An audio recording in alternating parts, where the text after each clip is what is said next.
Hello प्यारे दोस्तों, तो कैसे हैं आप सभी। आई होप कि आप लोग बहुत अच्छे होंगे। यदि आपको 2025 में एग्जाम देना है प्यारे दोस्तों, तो यह वीडियो आपके लिए काफी अति महत्वपूर्ण होने वाला है प्यारे दोस्तों। यदि आपको जरा सा भी मैथ नहीं आता है तो आप इस वीडियो को अवश्य देखिएगा, क्योंकि आज की इस वीडियो में लोग काफी इंपॉर्टेंट VVI क्वेश्चन ऑब्जेक्टिव कराने वाले हैं प्यारे दोस्तों मैथ का, जो कि काफी इंपॉर्टेंट होने वाला है। तो आपसे मैं एक रिक्वेस्ट करूंगा कि वीडियो को शुरू से लेकर के अंत तक अवश्य देखिएगा। तो आज का पहला नंबर क्वेश्चन देख सकते हैं प्यारे दोस्तों, दो वृत्तों के क्षेत्रफल का अनुपात 4:1 है, तो उनकी त्रिज्याओं का अनुपात कितना होगा। प्यारे दोस्तों, यह क्वेश्चन कई बार एग्जाम में पूछा गया है और ऐसे क्वेश्चन आपको हमेशा देखने को मिलेंगे। तो अनुपात कितना दिया गया है, 4:1। तो याद रखिएगा त्रिज्या का अनुपात पूछा गया है। तो जब भी आपको त्रिज्या का अनुपात पूछे प्यारे दोस्तों, तो दोनों का वर्गमूल कर देना। जो क्षेत्रफल का अनुपात दिया रहेगा उसका वर्गमूल कर दीजिएगा। तो 4 का वर्गमूल 2 होगा, 1 का वर्गमूल है, तो 2:1 होगा। तो कौन से ऑप्शन में आपको दिखाई दे रहा है प्यारे दोस्तों, 2:1 आपका सही उत्तर हो जाएगा प्यारे दोस्तों। या दोस्तों ऑप्शन नंबर बी। चलिए अगले नंबर प्रश्न को बढ़ेंगे। अगला क्वेश्चन क्या कहता है दोस्तों, बिंदु -4,3 किस पाद में होगा। जी हाँ दोस्तों, ऐसे क्वेश्चन भी आपको बोर्ड एग्जाम में रहते हैं। ये भी क्वेश्चन कई बार पूछा हुआ क्वेश्चन है प्यारे दोस्तों। तो ऐसे क्वेश्चन को आप हमेशा करके जाइएगा। तो चलिए इसको अच्छे ढंग से समझाने का प्रयास करेंगे कि यह कौन से चतुर्थांश में होगा, कौन से पाद में होगा। जी हाँ दोस्तों, तो देखिए आपको पहले पाद में होता है माइनस प्लस, माफ करिएगा ये दूसरा पाद का है। हाँ, इस तरह से देखिए, ये फर्स्ट होता है और इधर वाला सेकंड, यहाँ थर्ड होता है और ये फोर्थ होता है। तो एक के उल्टा तीन याद रखिएगा, एक में प्लस प्लस होता है तो तीन में माइनस माइनस, और इसमें माइनस प्लस होता है। देखिए तीन में माइनस माइनस हो गया और इसमें प्लस माइनस होते हैं। तो देखिए माइनस और प्लस है कौन से में, तो ऑप्शन नंबर द्वितीय यानी द्वितीय पाद में होगा। चलिए अगला क्वेश्चन देखिएगा, निम्न में से कौन सी घटना की प्रायिकता नहीं हो सकती है। काफी अच्छा क्वेश्चन है प्यारे दोस्तों। तो 1.1 नहीं हो सकता, क्योंकि प्यारे दोस्तों इसको हम लिखेंगे 11/10 लिखेंगे। बताइए परिणामों की संख्या ज्यादा और कुल परिणामों की संख्या ज्यादा कैसे होगा। देखिए मूल बिंदु की दूरी इतना से कितना होगा, तो मूल बिंदु से दूरी पूछेगा प्यारे दोस्तों, आपको कुछ नहीं करना है, इन्हीं को क्या कर देना है, स्क्वायर कर देना है। कि हाँ दोस्तों क्या करना है, इसको इसी को स्क्वायर कर दीजिए। देखिए क्या हो जाएगा, यानी इसका सूत्र होता है x² प्लस y² का ओवर रूट। कुछ नहीं, मूल बिंदु से पूछेगा तब ऐसा करिएगा। देखिए क्या करेंगे हम इसको, आपको -3 का स्क्वायर कर दीजिए। यहाँ दोस्तों -3 का स्क्वायर प्लस 4 का स्क्वायर कर दीजिए। तो कितना हो जाएगा, ऊपर से रूट चढ़ा दीजिए, कितना आएगा 3 3 9 हो जाएगा। और प्लस 4 4 को 16, 16 और 9 जोड़ेंगे तो कितना आएगा प्यारे दोस्तों, 25 आएगा। अब बताइए 25 का वर्गमूल कितना होता है, तो 5 होता है। बताइए कौन से ऑप्शन में 5 है, तो ऑप्शन नंबर डी आपका सही उत्तर हो जाएंगे प्यारे दोस्तों। ऐसे क्वेश्चन भी कई बार पूछे गए हैं और हमेशा ऐसे क्वेश्चन आपको देखने को अवश्य मिलेंगे प्यारे दोस्तों। तो चलिए हम लोग अगले नंबर प्रश्न पर बढ़ते हैं प्यारे दोस्तों। देखिए 5वां नंबर क्वेश्चन को चलते हैं। अगला कहता है कि दो समान कोणिक त्रिभुजों में उनकी संगत भुजाओं का अनुपात सदैव समान रहता है, यह किसने कहा था। काफी अच्छा है प्यारे दोस्तों क्वेश्चन। तो यह कौन कहे तो यह थेल्स का कहना है प्यारे दोस्तों। ऑप्शन नंबर सी आपका सही जवाब। अगला प्रश्न देखेंगे हम लोग। अगला है बिंदुओं ए में इतना दिया गया है, बी में इतना, तो मिलाने वाली रेखा का मध्य बिंदु का निर्देशांक क्या होगा। मध्य बिंदु निकालना रहेगा प्यारे दोस्तों। तो आपको कुछ नहीं करना है, जो निर्देशांक दिया गया है प्यारे दोस्तों उसको आप जोड़ दीजिए। 4 और 6 को जोड़ दीजिए, कितना हो जाएगा, जहां दोस्तों 4 और 6 जोड़ दीजिए और बट्टा में 2 कर दीजिए। और आपको 5 और 5 जोड़ देना है, तो प्यारे दोस्तों 5 और 5, 5 प्लस 5 कर दीजिए और बट्टा में 2 हो जाएगा। तो देखिए 10/2 हो जाएगा। ये भी कितना आएगा, 10/2। काटेंगे तो कितना आएगा, 5,5। बताइए 5,5 कौन से ऑप्शन में दिखाई दे रहा है आपको, तो 5,5 हमको ऑप्शन बी दिखाई दे रहा है। तो ऑप्शन नंबर बी आपका करेक्ट आंसर।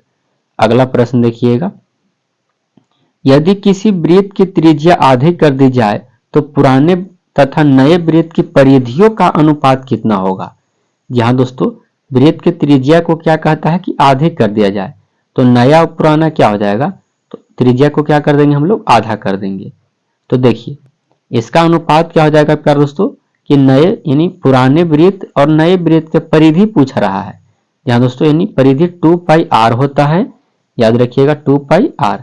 और ये भी कितना दिया गया है, यानी नए वृत्त की परिधि भी कितना होगा, तो 2πr होगा। केवल त्रिज्या को आधा किया गया है, तो त्रिज्या को r/2 कर देंगे। अब देखिए प्यारे दोस्तों, 2 पाई से 2 पाई तो खत्म होगा ही होगा प्यारे दोस्तों। 2 पाई से 2 पाई खत्म हो गया। ऊपर कितना बचा, आर बचा, नीचे आर बटा 2 बचा। जहां दोस्तों 1 मिनट, आर बटा 2, आर से आर खत्म हो गया तो 1 यानी ऊपर चला जाएगा। तो कितना आएगा प्यारे दोस्तों, आपको 2:1 आएंगे। 2/1 मतलब 2:1। शायद आपको दिखाई नहीं दे रहा होगा इसलिए मैं क्षमा चाहूंगा। तो इसका यानी 2:1, 2/1 को हम लिख सकते हैं 2:1। काफी अच्छा क्वेश्चन था प्यारे दोस्तों। चलिए अगला प्रश्न देखेंगे। अगला है 130313 का बहुलक क्या होगा। तो जो सबसे ज्यादा बार आता है प्यारे दोस्तों उसको बहुलक कहा जाता है। याद रखिएगा, सबसे ज्यादा बार कौन आया है, तो 3 आया है। ऑप्शन डी आपका सही जवाब। अगला प्रश्न देखेंगे हम लोग। सभी समबाहु त्रिभुज होते हैं, तो सभी समबाहु त्रिभुज समरूप होता है प्यारे दोस्तों, याद रखिएगा। तो ऑप्शन नंबर ए आपका सही उत्तर हो जाएंगे। सभी समबाहु त्रिभुज क्या होते हैं, समरूप। अगला है माध्यक का 3 गुना और माध्यक का 2 गुना का अंतर क्या कहलाता है, तो यह बहुलक कहलाता है। ऑप्शन नंबर सी आपका सही उत्तर हो जाएंगे प्यारे दोस्तों, याद रखिएगा। काफी अच्छा क्वेश्चन है प्यारे दोस्तों। चलिए अगले नंबर प्रश्न की ओर बढ़ेंगे प्यारे दोस्तों। यह क्वेश्चन, इसका सूत्र इस तरह से होता है कि बहुलक बराबर क्या होता है कि 3 माध्यक माइनस 2 माध्य हो जाता है। जहां दोस्तों 3 माध्यक माइनस 2 माध्य होते हैं, यह इसका बहुलक का सूत्र होता है। इसी सूत्र की सहायता से आपको कहा गया है कि ये माध्य का 3 गुना और माध्य का 2 गुना का अंतर क्या होता है। चलिए अगला क्वेश्चन देखेंगे हम लोग। अगले नंबर प्रश्न को बढ़ेंगे प्यारे दोस्तों। देखिए 11 नंबर क्वेश्चन आप लोग के सामने है। दो समरूप त्रिभुजों की भुजाएं 4:9 के अनुपात में है, तो उनकी क्षेत्रफल का अनुपात क्या होगा प्यारे दोस्तों। तो प्यारे दोस्तों ये भी क्वेश्चन कई बार पूछा हुआ क्वेश्चन है। तो देखिए आपको ऐसा क्वेश्चन दिया रहे तो प्यारे दोस्तों यानी भुजा का अनुपात दिया गया 4:, तो इसकी त्रिज्या का अनुपात कितना हो जाएगा, माफ करिएगा, यानी 2:3 हो जाएंगे। देख नहीं, क्षमा चाहूंगा, इसका क्षेत्रफल का अनुपात पूछा गया है। तो आपको कुछ नहीं करना है प्यारे दोस्तों, भुजा का अनुपात जो है 4:9 दिया गया है। तो क्षेत्रफल का अनुपात पूछेगा तो आपको स्क्वायर कर देना है। क्या करना है, स्क्वायर। 4 के स्क्वायर कितना होगा, तो 4 के स्क्वायर करिएगा तो कितना होगा, तो 4 के स्क्वायर हो जाएगा 16 और इसका अनुपात 81। बताइए 16:81 ऑप्शन नंबर सी में आपको दिखाई दे रहा है। तो ऑप्शन नंबर सी आपका सही जवाब हो जाएगा। अगले प्रश्न को देखेंगे। कहता है कि कार्तीय तल में स्थित किसी बिंदु इतना की कोटि का मान क्या होगा। तो प्यारे दोस्तों x का मान को भुज कहते हैं, याद रखिएगा। यह x का मान भुज कहलाता है, आगे वाला भुज होता है और बाद वाला कोटि होता है। y के मान को कोटि कहते हैं। तो कोटि कितना हो जाएगा, तो 4 हो जाएगा। Option number B. अगला क्वेश्चन देखिए। अर्धवृत्त का कोण होता है, अर्धवृत्त का कोण 90 डिग्री का होता है। जहां दोस्तों याद रखिएगा अर्धवृत्त का कोण कितना डिग्री का, तो 90 डिग्री का होता है। पूरा 360 डिग्री का होता है।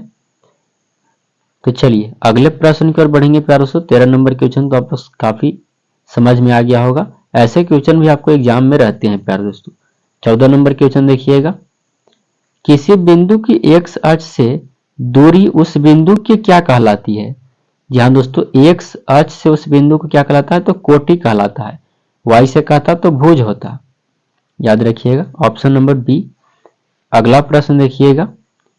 कहता है कि संचयी बारंबारता वक्र क्या कहलाती है। तो संचयी बारंबारता वक्र त्वरण कहलाता है। अगला क्वेश्चन है प्यारे दोस्तों। बिंदु P में इतना दिया गया है और Q में इतना दिया गया है, तो बीच की दूरी का मान बताइए। तो बीच की दूरी का मान होता है प्यारे दोस्तों x2 - x1 के होल स्क्वायर प्लस y2, यहाँ दोस्तों y2 - y1 के होल स्क्वायर का ओवर रूट होता है।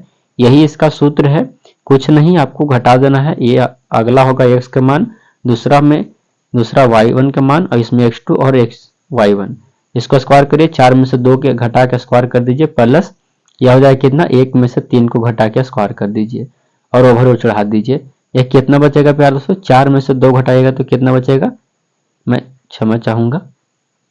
देखिए 2 के स्क्वायर हो जाएगा और 2 के स्क्वायर बचेंगे, तो 4 और 4 कितना होगा, 8। तो 8 को लिख सकते हैं कि 2√2। ऑप्शन नंबर ए आपका सही जवाब। अगला प्रश्न देखेंगे हम लोग प्यारे दोस्तों। काफी अच्छा क्वेश्चन था। दो क्रमिक सम संख्याओं का HCF क्या होगा। तो दो क्रमिक सम संख्याओं का HCF कितना होता है, यही बताना है प्यारे दोस्तों। तो दो क्रमिक सम संख्या मान लीजिए 2 और 2, तो 2 और 4 का एलसीएम कितना मसा होगा, तो 2 ही होगा। ऑप्शन नंबर बी आपका सही उत्तर। सम संख्या प्यारों से मान लीजिए कि सम संख्या एक 2 है और एक 4 है, इसका जब यदि मसा आप निकालिएगा तो कितना आएगा, 2 ही आएगा। चलिए अगला प्रश्न देखते हैं। अगला है प्यारे दोस्तों, बहुपद x square minus 4x plus 1 के मूलों का योग कितना होगा। तो प्यारे दोस्तों मूलों का योग क्या होता है, मूलों का योग का सूत्र आप लोग देख सकते हैं, a बराबर कितना होगा, 1 हो जाएगा, b बराबर -4 और c अचर कितना रहेगा, 1 रहेगा। तो मूलों का योग बराबर जो सूत्र होता है प्यारे दोस्तों अल्फा प्लस बीटा बराबर जो सूत्र होता है -b/a होता है। तो -b माइनस इसमें दिया गया है और -b के जगह -4 है, 1 के मान कितना है, तो 1 है, यानी माइनस माइनस क्या हो जाएगा प्लस, आपको दिखाई नहीं दे रहा इसलिए मैं समझा रहा हूं, तो 4 हो जाएगा, 4/1 मतलब 4 आंसर। अगला प्रश्न देखिएगा, प्रथम 3 लगातार प्राकृत संख्याओं का माध्य क्या होगा। प्रथम 3 लगातार प्राकृत संख्याओं का आपको माध्य पूछ रहा है। तो 3 कुल संख्या कितना है, 3 है, तो 1 2 3, अब जोड़ दीजिए इसको कितना होगा, तो 6 आएंगे, तो 6 बटा कितना होगा, 3 होगा।